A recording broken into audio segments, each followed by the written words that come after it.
All right. Hello, everyone. Welcome to the civil seminar.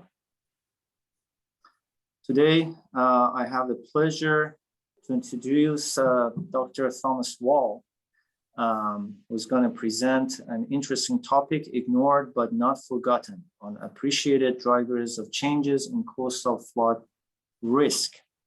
So Dr. Wahl is an assistant prof for coastal risks and engineering at the University of Central Florida, and he's affiliated with the Civil Environmental and Construction Engineering Department and the National Center for Integrated Coastal Research at UCF.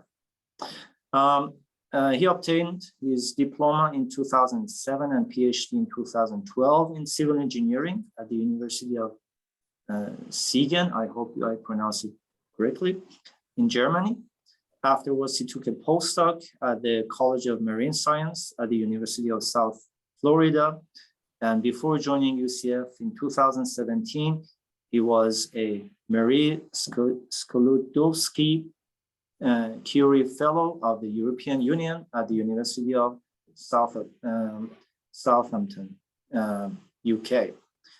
So Dr. Wahl's research connects engineering and various science disciplines to better understand the vulnerability of coastal societies, built infrastructure, fragile ecosystems under climate change conditions.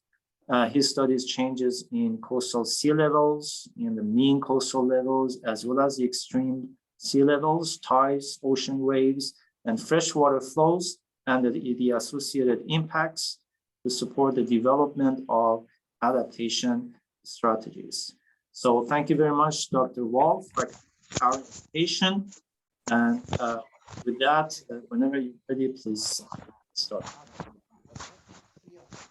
Okay, thank you very much. I trust that you can see my screen and hear me okay.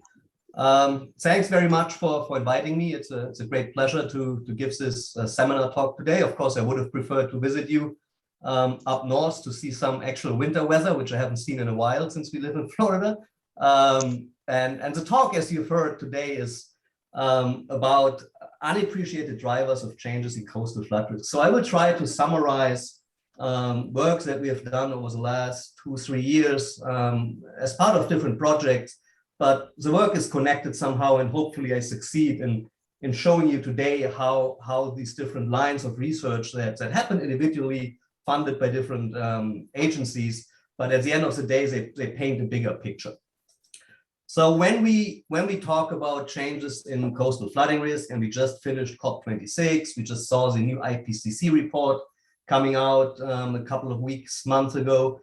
When we talk about coastal flooding risk and think about changes in coastal flooding risk, we immediately think about sea level rise, and in particular relative sea level rise, which means in some places the land is actually going down. We have strong land subsidence in places like the northern Gulf of Mexico because of oil and gas extraction and sediment compaction resulting from that. And at the same time, sea level is rising. So that's what we refer to as relative sea level rise. And that is really what's important for us when it comes to changes in coastal flooding risk. So everybody knows sea level is rising. We have projections available of how much sea level could rise in the future. That depends, of course, very much on how we as humans behave and how we succeed or fail in curbing our greenhouse gas emissions.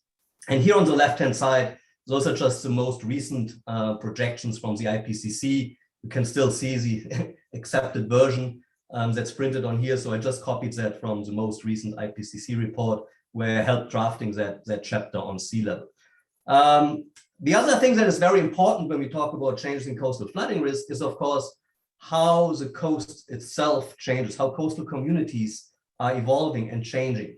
And on the right-hand side is just one example from a paper where people have looked at global projections of population change, how population is expected to change, especially in low elevation coastal zones in different countries across the globe. And we can see there are some that expect a massive increase in population, not just in general, but in particular along the coastline. So we see a trend that is expected to continue into the future, that population development in coastal areas is much more rapid than the average coastal or population development. And of course, population development, population growth comes with development.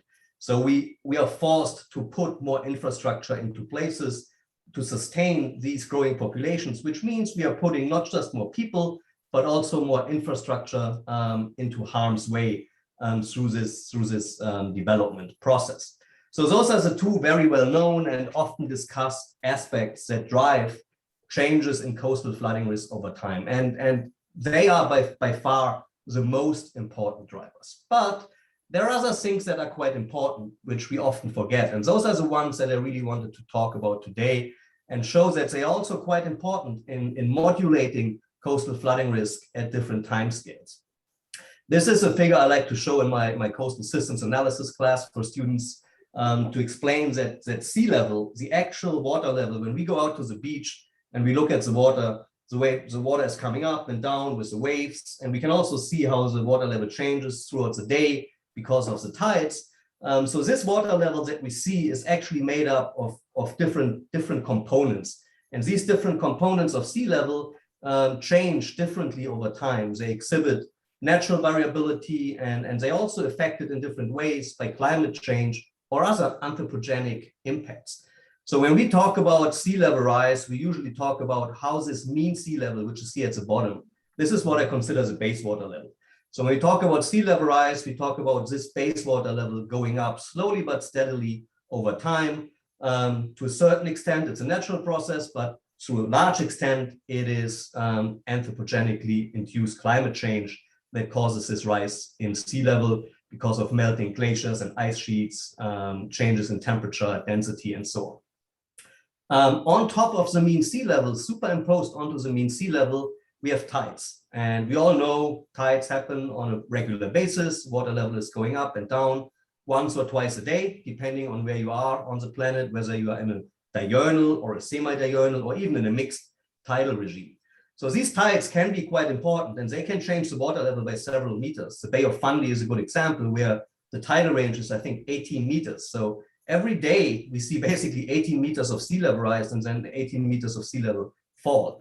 Along the German coastline where I am from, it's between 2 and 4 meters. Here, Gulf of Mexico and the Atlantic coast of Florida, it's smaller, roughly a meter.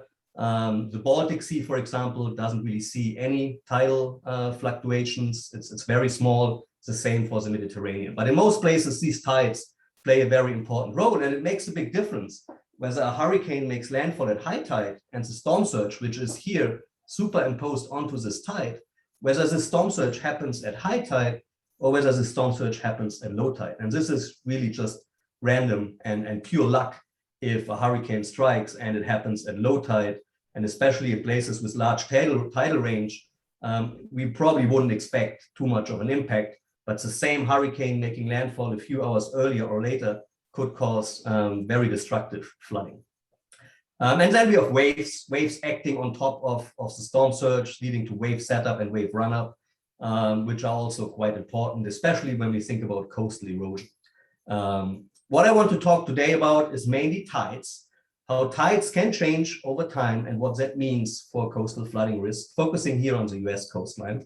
But I also want to talk a little bit about storm surges and how storm surges the storm surge climate can vary over relatively long timescales. And I have a couple of research questions that I want to address throughout my talk. The first one is, how have long-term changes in tidal conditions affected nuisance flooding along the US coastline? And that is based on work that a visiting PhD student did, Cedar Lee, who has just recently moved back to China. He worked with our group for a year and a half. So the poor guy basically went into lockdown, and lockdown lifted and he had to go back to China. So he didn't really see much of Florida, unfortunately, but he did a great job in writing this paper and analyzing how tidal changes affect flooding. The motivation for this work is that usually when we think about tides, we think about tides as stationary, because at the end of the day, tides are caused by the rotational forces due to the rotation of the Earth. They are also related to or driven by the gravitational forces exerted by the sun and the moon. So it's this sun, Earth, moon system that drives tides. And since this system is pretty stable, otherwise we would have much bigger problems than just nuisance flooding if this system would change significantly. Because of that, we always assumed for a long time that tides can be assumed as a stationary process, and they will just continue to be the same. The range between low tide and high tide will stay the same. However, there are many different reasons, as it turns out, why tides could actually change, especially locally in certain areas. The main one is dredging of shipping channels. Dredging increases the water depths, that changes the friction, and that means, for example, in urbanized estuaries where we have larger ports, the tides can easier go in and come out, and that would oftentimes lead to an increase in the tidal range. The same effect from land reclamation, building dikes and piers, also affects turbulence, and that in turn can also affect how tides propagate into estuaries and out of estuaries. Sea level rise itself, as a secondary effect, can also change tides. If sea level rises enough, it also leads, of course, to larger water depths. And again, we have the same effect. Larger water depths changes the friction, and that changes how these tidal waves, which are really just long period waves, how they propagate along the coastline. So if we see a significant amount of sea level rise, on top of that, we would probably also see relatively significant changes in certain places of the tidal range, and the high tides would even increase more than just the sea level rise because the tidal range would also go up. The other part of why we conducted this analysis is that nuisance flooding, especially here in the US, is a very big topic. NOAA and many others are monitoring how nuisance flood frequencies have changed in the past, and we can see a significant increase in the frequency of these nuisance flooding events in cities like Miami or Norfolk, where this happens now on a pretty regular basis, especially in the fall, because the sea level is particularly high due to the seasonal cycle. The tidal range is particularly high in the fall, and then it doesn't need much wind on top to already create nuisance flooding events, where we see a little bit of flooding in the streets, which is not killing anyone, it's not severely injuring people, but it's a nuisance, as the name indicates. It's very annoying because you cannot open your business, you can't get to work, you are forced to drive through flood water, which is salt water, so that's not great for your car, and also not for your house to be exposed to salt water on a regular basis. And it has been determined that over a long enough period of time, and with an increase in the frequency of these nuisance flooding events, the impacts, even though the individual event is not costing us billions of dollars, but if we add this up over time, then these nuisance flooding events combined can actually lead to impacts that are larger than the occasional extreme hurricane that causes an extreme storm surge and then causes billions of dollars of losses in one event, but then usually we don't see anything else for many years or even decades, whereas these nuisance flooding events keep coming back and they become more frequent. So these two things in combination motivated us to study how tides have changed and how the changes in tides can also lead to changes in nuisance flooding along the US coastline. The method that we implemented was fairly simple. We started out with the observational tide gauge data. So the blue curves that you see here, that's just the tide gauge data, hourly tide gauge observations from the tide gauge in Wilmington in North Carolina. That was our basis. We then used historic data, and one person who was involved in this analysis was Stefan Talki, who is now at Cal Poly. And he has spent years, probably a decade by now, trying to locate historic tide gauge information that is written on paper charts and in some archives, rotting away in some archives, and has never been digitized. But as turns out here and many other examples, it includes very important information to improve our scientific understanding of how sea level, how tides, how storm surges have changed in the past. So luckily we had him involved, and he was able to provide us with a lot of historic data. So oftentimes these modern tide gauge records, they start in the 1950s, 1960s, sometimes a little bit earlier, 1920s if we are lucky. But Stefan was able to actually locate shorter periods of records, 5 years, 2 years, sometimes 10 or 20 years, oftentimes going back all the way into the 19th century, middle to even sometimes early 19th century. So these handwritten notes were just located in some archives. He found them, brought them back to the lab, digitized them, which is a very tedious work, and then made that available for us to study changes in tides and changes in sea level. So his efforts of being the Indiana Jones of tidal data really pays off, for example, through this analysis. So what we do then is we take this historic piece of data that we have, so this historic time series, and we perform a tidal analysis on this part of the data. So we do a harmonic analysis. We find out what the tidal range was, in this case in 1910. We then also perform a tidal analysis every year based on the blue curve, which is the observed water level. So we have the observed water level here in blue behind the red one here. We perform a tidal analysis there, which gives us a historic tidal situation. We then do it every year moving forward through time until most recently 2019. I think that's when the data stopped. And for every year we get our tidal conditions, which means we allow the tides to change over time. So if there were changes in time, this approach of applying the harmonic analysis every year individually would capture these changes in tides. So we remove those, which means now we have taken out the non-stationary tide and we plug back in the historic tides, assuming that they haven't changed over time.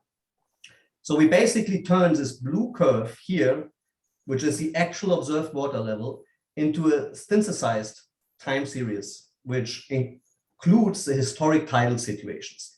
So the red curve or the red time series is how sea level would have looked like if the tides had remained as they were at the beginning of the 20th century. That was before we started deepening the channels that lead up to Wilmington, which in this case had a dramatic effect on the tidal range.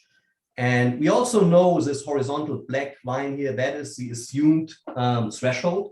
So based on the Weather Service data and information from NOAA, we can assume that if this threshold is crossed, there will be some nuisance flooding impacts, which may just mean that a couple of parking lots are inundated, but it may also mean that streets are affected and traffic is affected.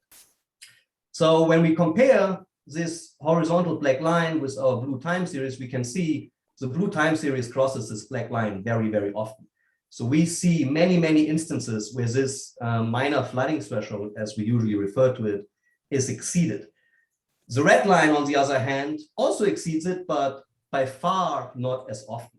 So what we can do is we can compare the number of exceedances that we find in the blue curve with the number of exceedances that we find in the red curve. And we can assume that the difference is due to changes in tides. So we do this analysis and we implemented that at 40 different tidal locations along the US coastline. As you can see here, we have some that are shown as triangles. Those are estuarine locations, which means they are within 5 miles of the coastline. And we have circles, at least 5 miles away from the coastline. And then we have circles, which are coastal locations. So those are open coastline stations. And if we see a red color here in this plot, it means that we see more high tide flooding, more nuisance flooding now because the tides have changed in the past. If we see blue colors, and we can see there are some, and Washington, D.C. is a good example, we actually have experienced or seen a decrease in tidal range over time. And a decrease in tidal range means that even though sea level is rising, the high tides may not be rising or even decreasing because of the decrease in tidal range. And that means we actually see less nuisance flooding than as we would have seen if the tides were still the same as they used to be 100 or 150 years ago, before we started putting in all these engineering measures, particularly dredging channels, which has led to this increase in tidal range in many places. So we can see here that we generally see darker color and particularly reddish colors with the triangles. So that already tells us that the changes in tides, and with that also the additional changes in nuisance flood frequency, are more extreme in the estuarine locations. We took that data, that information, and we looked at it from different angles. So in this top left graph here, for example, we looked at all the stations where we see an increase and how that increase changed over time. And we also looked at all the stations where we have a decrease and how that decrease changed over time. And we can see that's a positive change, which actually means bad, because it means we see a lot more nuisance flooding because of changes in tides. How that is much more pronounced than the negative change. This exponential curves that we see, we have to be careful not to interpret this as an exponential change in the tides. What happens here is that back in 1950, for example, the gap between the high tide flooding threshold and the regular high tide was very large. So back in 60 years ago, when we had some additional changes in tides, it would still not be enough to push the water levels beyond these flooding thresholds. But now sea level has risen and we now have a much smaller gap between the high tide flooding threshold and the actual daily high tides. And with that gap being so small, these additional changes in tides on top of sea level rise become very important, and they can be enough to push water levels beyond flooding thresholds, which would not happen if the tides were still it's a historic state. We also looked at it from an open coast versus estuarine perspective, and as expected from what we saw previously, we can see a much stronger change in estuaries, especially the increase in nuisance flooding events that can be attributed to tidal changes is much more pronounced in estuaries than it is along the open coast. And we can also see that it's much more pronounced along the east coast as compared to the west coast. So tidal changes have been more prominent along the east coast, where we have many urbanized estuaries. We also have relatively low high tide flooding thresholds compared to where the actual tidal levels are. And this in combination leads to more changes happening along the east coast as compared to the west coast. So this is how tidal changes, long-term changes in the tidal range have affected nuisance flooding along the US coastline. The next piece of analysis that I want to show is about longer period tidal fluctuations. So the question here is, how do long period tidal fluctuations affect the 100-year water levels along the US coastline? And that is work that has only recently been submitted. So it's currently under review, and we hope to hear back soon and then hopefully publish it in the not too distant future.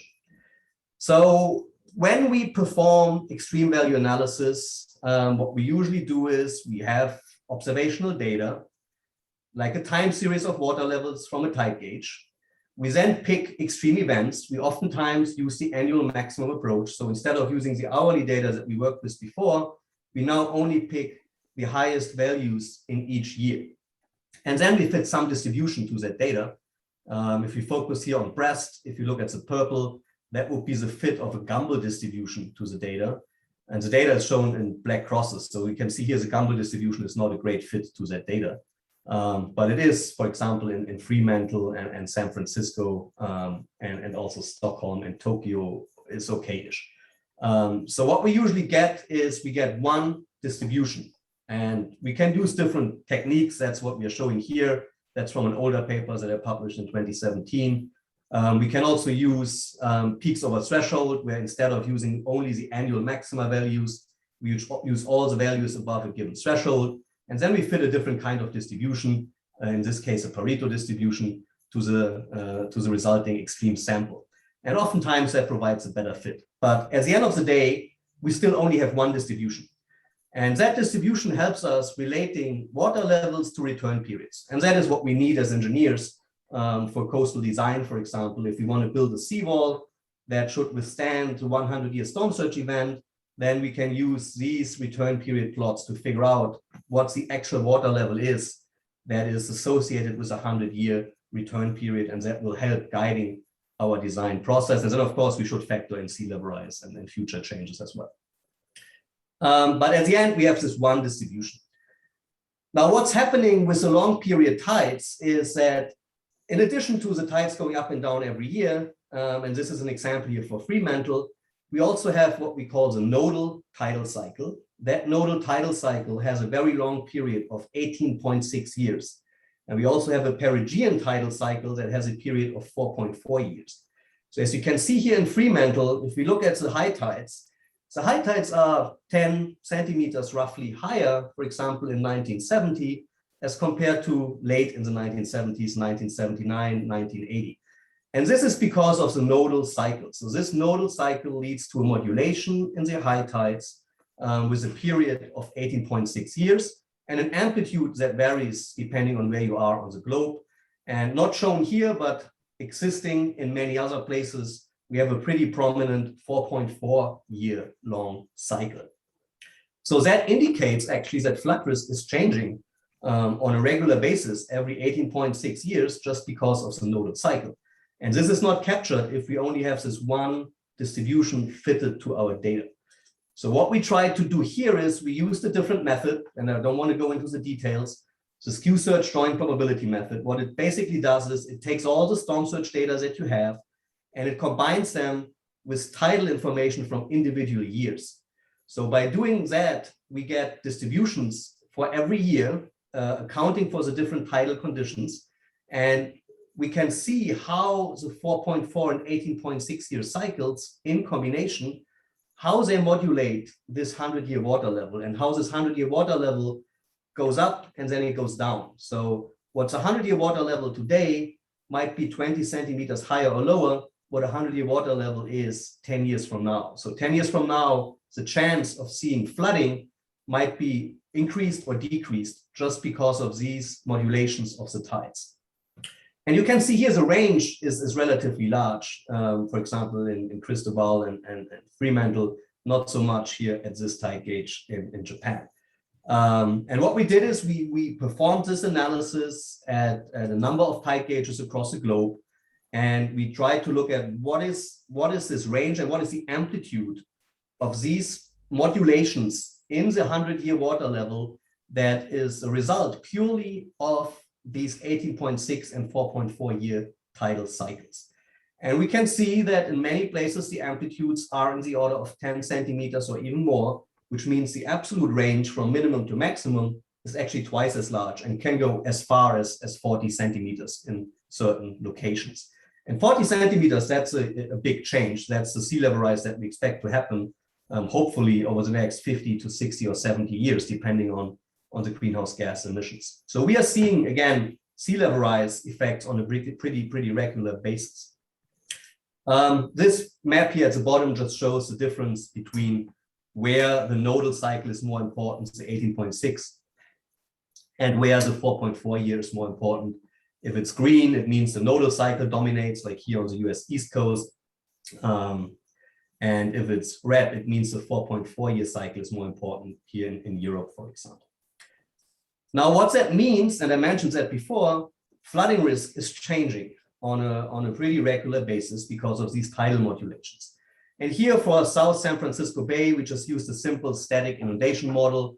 And we looked at what the difference is in the flood extent when we are at a very low peak in the nodal cycle and 4.4 cycle versus when we are at a high peak of the nodal cycle and 4.4 cycle.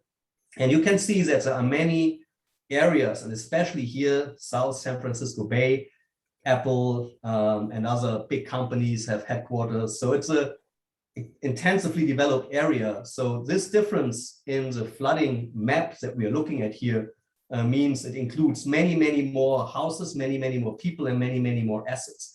So over time, people move in and out of the 100-year flood zone due to these regular variations in the tides.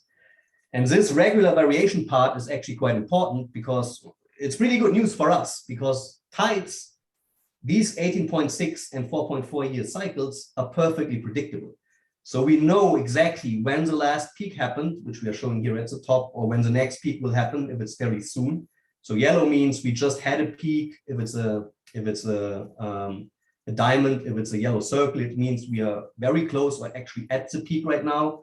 And then the next peak is shown here at the bottom. Again, yellow means we are very close to the next peak. Dark colors means we are further away. And again, North American East Coast here, we can see that we are like late 2020s, 2030s. That's when we will go into the next peak of the 18.6 and 4.4 cycle, which means at that time, we need much smaller storm surges to create the same extreme water level that we would see today under a bigger storm event, scenario. So flooding risk and most likely flooding impacts will be relatively high in the 2030s along the US East Coast and also Canada. Now, what does that mean in terms of flood risk? And also, one thing that I haven't touched on is the storm surges. I mentioned them, but I haven't really talked about them in detail. But I mentioned early on that we have mean sea level as the base water level, we have tides, and then we have storm surges on top of that. And the storm surge climate can also vary. And we know that we have periods where we see more or less hurricanes and more or less impacts. So what we did in this analysis here, we looked at how mean sea level varies over time. I don't want to get into that. That was done by our partners at USF. What we did is we created an indicator for extreme sea level for storm surges. So we looked at how storm surges, the 100-year water level again, can change over time because of changes in storminess. And you can see here that adds another 5 to 10 centimeters in terms of ups and downs, which are just a result of natural variability. And from combining all of this, we were able to look at what's the relative importance of variability in mean sea level, what's the relative importance of these long period tidal fluctuations that I talked about, and what is the relative importance of the storm surge climate variability. And these are just some examples where we have places where the tides are very important, such as Eastport, places like Galveston, where the mean sea level variability is more important, or Baltimore, where the storm surge variability seems to be more important, at least during certain times. Taking all this together, we were then able to see how flood risk is overall modulated by the combination of variability in tides, mean sea level, and storm surges. And we used a model that was developed by Halligat et al. In 2013 that is applicable for 136 coastal cities, the biggest coastal cities in the world, which includes 17 in the US. And we were able to use that model to put some price tags on what does it mean when we are in a low phase of all of this variability versus in a high phase of all of this variability. And you can see for Miami, for example, the annual average losses increased by $300 to $400 million a year, just because of this natural variability that is happening on top of the long-term sea level rise. So what this analysis here does, it basically takes all this oceanographic stuff that I talked about and merges it with socioeconomic information. So here we have information on the topography, we have information on where do people live and where are assets located. So by integrating those two distinct data sets, we're actually able to assess risk and express the risk as annual average losses. And in this case, we are really only interested in how these annual average losses are modulated over time because of variations in mean sea level, tides, and storm surges. Now, the last question I will touch on very briefly, and then I want to leave some time for questions. The problem, especially with the storm surge stuff, is that we need very long data. By definition, if we talk about extremes, these things are very rare. So we need very long time series to make robust conclusions about statistics. So we need long time series to even obtain a 100-year water level. And we also need long time series to see if and how storm surges also exhibit a long-term trend that may or may not be a result of man-made climate change. But oftentimes we don't have these long time series available. So the question here is, how can we obtain long enough storm surge data to analyze trends, variability, and also perform robust statistical analysis? And that's work by one of my PhD students who has developed this database, the Global Storm Surge Reconstructions Database, GSSR, which is publicly available. And what he did is he used machine learning techniques to link predictors such as wind and pressure and rainfall and sea surface temperature to storm surges. And that allowed him, for all of these 900 something tide gauges that we see here in this map, allowed him to reconstruct storm surges very far back in time. If you click on one of these locations, you get 5 different reconstructions, which is a result of using 5 different atmospheric reanalysis data sets which provides the wind and pressure data and so on. And some of those only go back to 1979 because they're based on satellite data. Others go back all the way to 1836. So we have these 5 reconstructions, storm surge reconstructions available for all of these locations. There's more information here on the website if you're interested, a more detailed explanation of how he has done it, a link to the papers. And he's right now in the process of adding more information, change point analysis, trend analysis, but that's not quite ready yet. And he's finishing up his last paper. All right, now I'm trying to go back to my presentation. Yes. So if you are in need of long storm surge data, that might be a resource for you to consider. Of course, there's always some drawbacks. If you use a reconstruction that goes back to 1836, you have to be careful. At some point, it might go back. It might go bad if you go too far back in time, and that's what he's currently trying to figure out with the change point analysis. How far back can we actually trust these reconstructions? All right, a couple of take-home messages, and then I'll finish. We saw that tidal characteristics have changed in many places. It can often be traced back to human impacts, such as dredging. We saw that this has a big effect on nuisance flood frequencies. Of course, that also reduces our time that we have to adapt to mitigate the impacts of these high tide flooding events. We saw that there are long period tidal cycles that modulate extreme water levels at relatively long timescales. The variability in storminess also has an effect on extreme water levels, and combined with the variations in tides and mean sea level, we saw it can modulate flooding risk quite a bit. And then again, I just mentioned that the GSSR database is live, and if you're interested, feel free to check it out and then contact us if you have any questions. Now, last but not least, it's very important to mention that I haven't done any of that stuff. These days, I'm really more of an administrator and manager than an actual researcher. I'm the big picture guy. I have ideas now and then that are decent sometimes. And then I have people in my group, postdocs here at the top, PhD students, and even undergraduates who help taking these ideas. They often develop them much further and then implement them and publish great papers about it. And we just added 2 more names here at the top and 2 more here, but you can see there's still white space. So we're always looking for talented students to recruit into our lab. Keep an eye on our website for positions that are being advertised. And these are just some of the funding agencies that we succeeded in talking into giving us money to do that kind of work. So we highly appreciate that support. And with that, I will finish and be happy to answer any questions that are related to what I presented today. Anything else that you might want to ask, feel free. It doesn't have to be particularly about this presentation. Just ask. I'm here to answer the questions.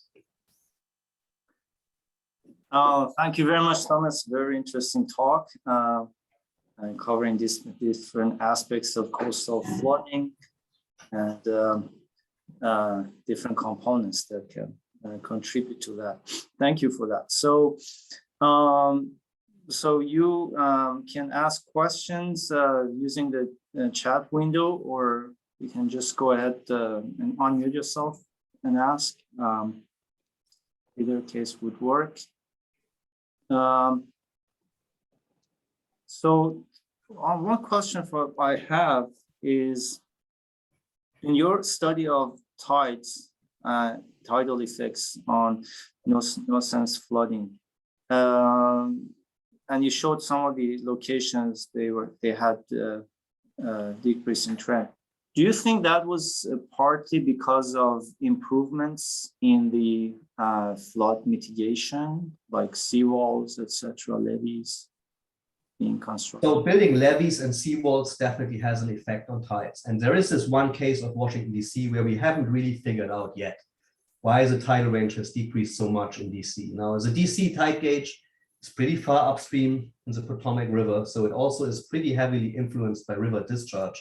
And of course, this interaction makes it even more complex. And the river discharge might actually have played a role in how the tidal range has changed at the DC tide gauge. In most other places where we had significant changes in the tidal range, we were able to trace it back to channel deepening activities or building levees and seawalls.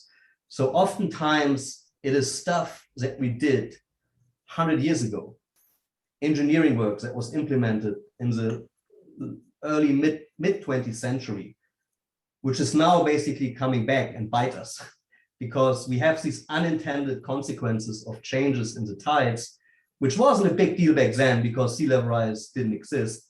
And the gap between the flooding threshold and the high tides was pretty large. But now we are in this phase where we are exactly there, where these small changes that happened actually contribute to the flooding impacts that we see. And eventually when sea level rises enough, again, the tidal changes won't matter too much because then we are almost permanently inundated in certain areas. But yeah, I think the message is that we have to be very careful with our engineering measures and make sure that we cover all our bases and not just focus on how does channel deepening affect the propagation of one type of hurricane. Like how would Hurricane Irma affect Jacksonville if the channel was deeper? And maybe there is not a measurable or significant effect, but that may not be cutting it. Maybe we have to dig deeper and try to understand how regular tidal fluctuation could be affected by these measures. Thank you.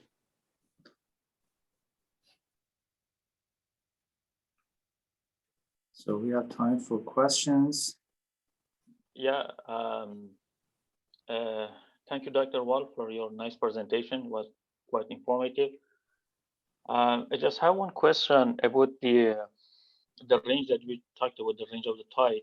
So finally, I don't know, maybe we can use just a normal trend on the range because we have the range of data historically and to see this if this change is significant or not. So I'm just wondering if you use this technique easily or no. Okay, so the question is whether we can use just the historic tidal range and analyze that. Yeah, because we have this range and we can use a normal simple trend and to see that if they are stationary or non-stationary.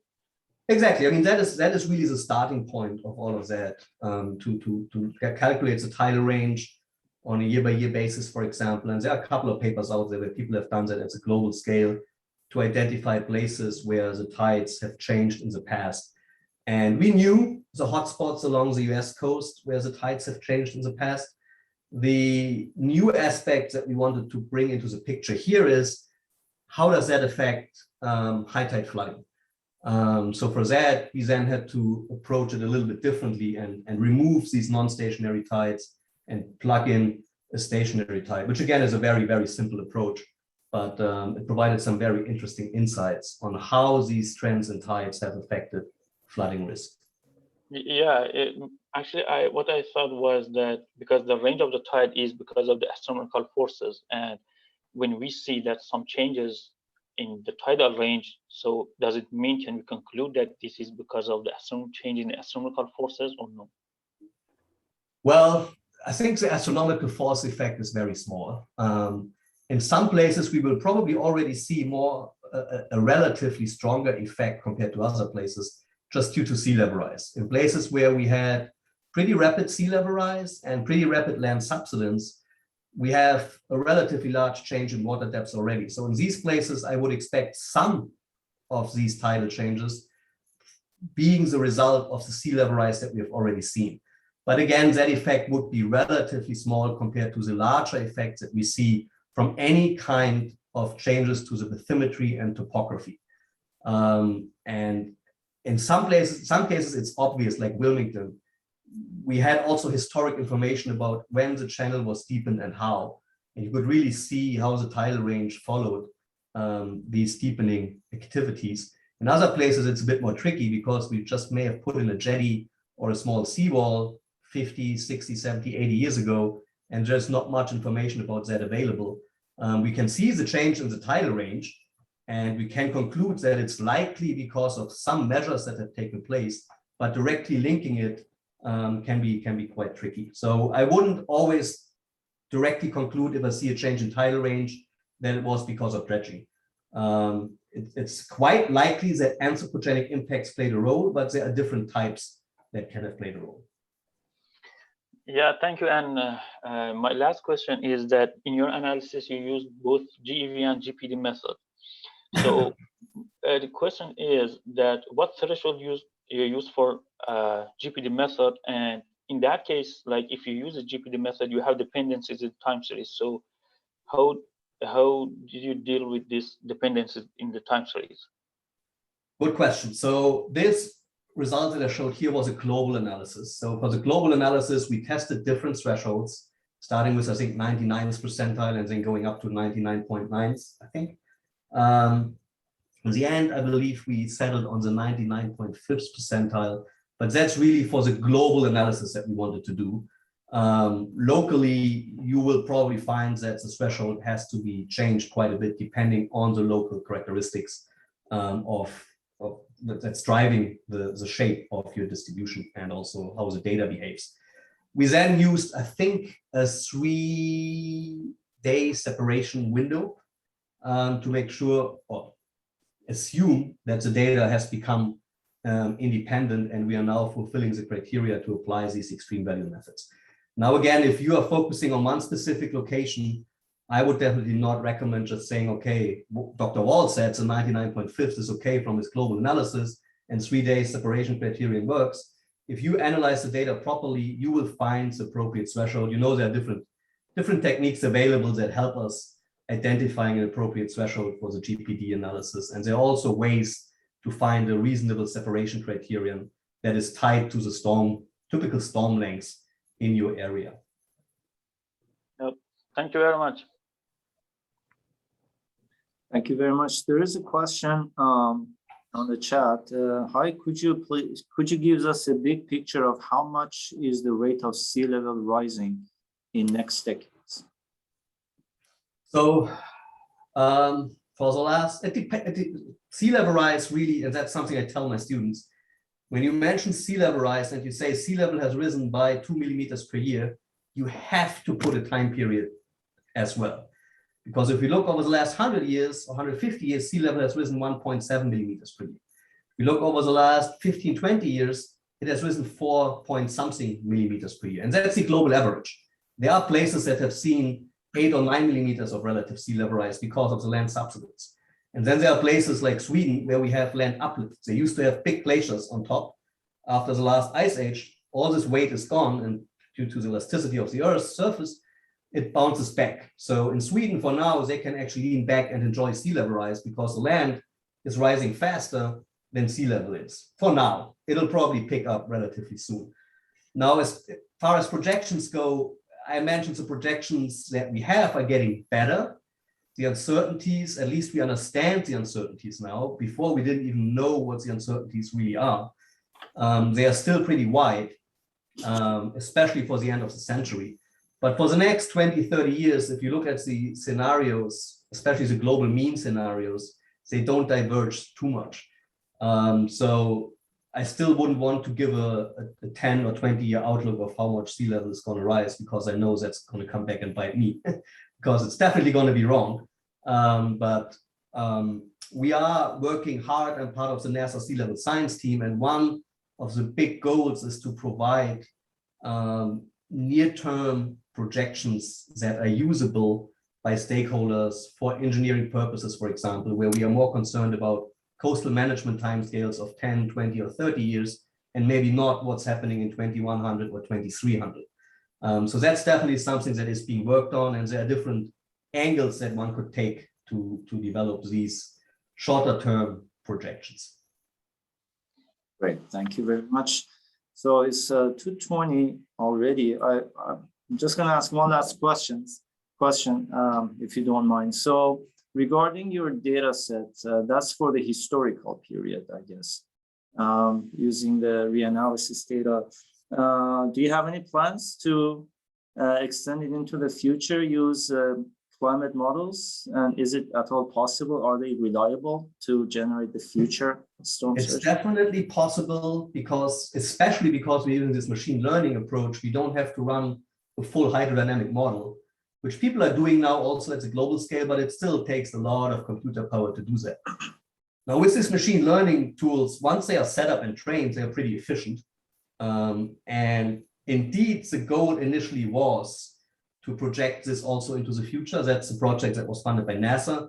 And the student is graduating in April. The funding will run out in April. And at the end, we decided that now that people have done some projections into the future with the hydrodynamic models, we have rather focused on the past, which is something people haven't really looked at as much. And to me, still, the past is a really good guide of what happens in the future, even though that we know the future climate will be different, but identifying where trends and surges have already taken place and maybe trying to find out how much of that can be already traced back to human-induced climate change is a gap that we try to fill here. But in general, and again, that probably going to be part of another proposal at some point. We can't do it in this project, even though we said we would. But it's definitely something I would really try to continue working on. Yes. Excellent. We look forward to that. Thank you very much again, Dr. Wahl, for a very interesting talk. There's one other question, if you don't mind, I'm going to ask it quickly. How efficient is the spatial resolution quality in relation to the historical data? Significant at predicting the storm surge. The question is from Clara Dennis. Clara, if you want, you can clarify that if needed.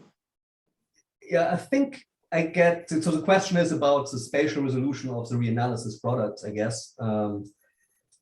And that's a good question. I mean, we have the era 5 reanalysis, which has pretty high spatial and temporal resolution. And then we have the 20th century analysis, which is much, much coarser in both time and space. And we find obviously that the era 5 reanalysis allows us to capture some of the peaks of the surges better than the 20th century analysis, atmospheric reanalysis. But overall, the difference wasn't that bad. And we actually have quite a few places where the era 20C or 20th century analysis data sets led to, in our validation, to better results than era 5 or era interim or MERA, which are the 3 satellite period reanalysis products that we used. So it's it depends very much on the location. It seems that 20th century analysis does pretty well in certain areas, and especially when there are no tropical cyclones, which are sometimes too small and too fast to be captured. If those are not very important, those coarser reanalysis products actually also perform pretty well. Overall, our results in the tropics, as is the case with every storm surge model, are poor compared to what we get in the higher latitudes where we have more extratropical storms. And the reanalysis data definitely captures those a lot better. I hope this answers the question. Sure. Thank you very much, Dr. Wahl, again, for your time and very interesting talk. I hope next time we will have you here in person. That would be great. Enjoy your learning about your future works. Excellent. Thank you all. And with that, we can adjourn. Thanks very much. Thank you very much. That was great. Thank you. Have a great day. Talk to you soon.